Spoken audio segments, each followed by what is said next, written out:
বড় ভুলটাই করেছে আইপিএল এর দলগুলো। বাংলাদেশি পেসারদের পারফরমেন্স দেখে হয়তো মাথায় হাত শাহরুখ খানের। নিলামে কারো প্রতি আগ্রহ না জানানো টাইগার ক্রিকেটাররা এখন প্রতিপক্ষকে নাকানি চুবানি খাওয়াচ্ছে।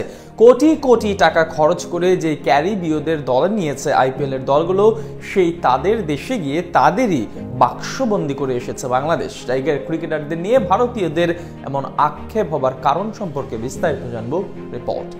গেল মাসেই শেষ হয়েছে আইপিএল এর মেগা নিলাম, যেখানে 12 জন বাংলাদেশি ক্রিকেটার নাম দিলেও ডাক পাননি কেউ। অথচ এখন দল না পাওয়া তাসকিন মুস্তাফিজদের দেখেই অবাক আইপিএল এর ফ্র্যাঞ্চাইজিগুলো। অপশন থেকে টাইগার ক্রিকেটারদের স্কোয়াডে না নিয়ে যেন বিশাল ভুল করে ফেলেছে শাহরুখ খানরা। বিপরীতে কারাকারি অর্থ খরচ করে নেওয়া ক্যারিবীয় ক্রিকেটারদের দুর্দশা দেখে রীতিমতো মাথায় হাত সবার। ইন্ডিয়ান প্রিমিয়ার লিগকে ধরা হয় দুনিয়ার সবচেয়ে জমজমাটপূর্ণ ফ্র্যাঞ্চাইজি টুর্নামেন্ট। প্রতি বছর ক্রিকেট বিশ্বের সব সেরা তারকারা এই বৃহৎ মঞ্চে মাঠ মাথান। বিপরীতে সবসময় কথিত থাকে আইপিএল এ বাংলাদেশের ক্রিকেটারদের উপেক্ষা করা হয়। পারফর্ম করা সত্ত্বেও তেমন কাউকে দলে নেওয়া হয় না, যার সবচেয়ে বড় উদাহরণ বলা চলে এবারের আসর। সৌদি আরবের মেগা নিলামে এখন পর্যন্ত সর্বোচ্চ 12 জন ক্রিকেটারের নাম দিলেও দল পাননি কেউ। এমনকি মুস্তাফিজ আর রিশাদ বাদে কাউকেই তোলা হয়নি অকশনে। উল্টো দিকে বিশাল পরিমাণ অর্থ খরচ করে অনেক দেশের নিম্নমানের ক্রিকেটারদেরও দলে ভিড়িয়েছে ফ্র্যাঞ্চাইজিগুলো। সেই দিক থেকে এখন টাইগার ক্রিকেটারদের পারফরমেন্স দেখে কপালে হাত ভারতীয়দের। ক্যারিবীয় দ্বীপপুঞ্জে ওয়ানডে আর টেস্টে না পারলেও টি-20 ফরম্যাটে এসে ঠিকই নিজেদের চেনা ছন্দে ফিরে আসে লিটন বাহিনী, যেখানে দলগতভাবে প্রায় সবাই পারফর্ম করছে। বিপরীতে কোটি টাকা দামের ক্যারিবীয় ক্রিকেটাররা হয়েছে নাস্তানাবুদ।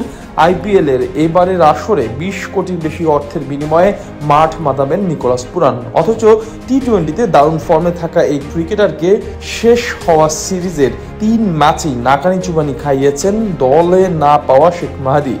তার স্পিন ভেলকিতে 3 বারই পরাস্ত হয়েছেন নিকোলাস পুরান। এমনকি সিরিজে সর্বোচ্চ উইকেট শিকারী ছিলেন এই ডান হাতি। অন্যদিকে নিলামে তাসকিনের নাম না উঠলেও এই সিরিজে ঠিকই উজ্জ্বল ছিলেন তিনি। বল হাতে নিজের সামর্থ্যের তো প্রমাণ দিয়েছেনই, সাথে আইপিএল এর দলগুলোকেও মুখ্যম জবাব দেন ঢাকা এক্সপ্রেস।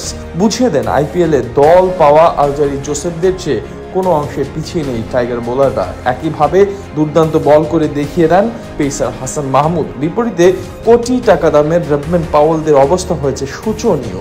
এখন হয়তো আইপিএল এর দলগুলো বুঝতে পারলো যে সোনা খোঁজ করতে গিয়ে হিরে হারিয়ে ফেলেছে তারা।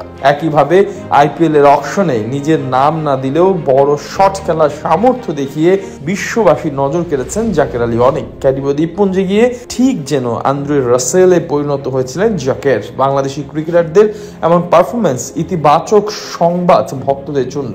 বিপরীতে আক্ষেপ বাড়াচ্ছে শাহরুখ খান, প্রীতি জিন্তা আর মুকেশ আম্বানিদের।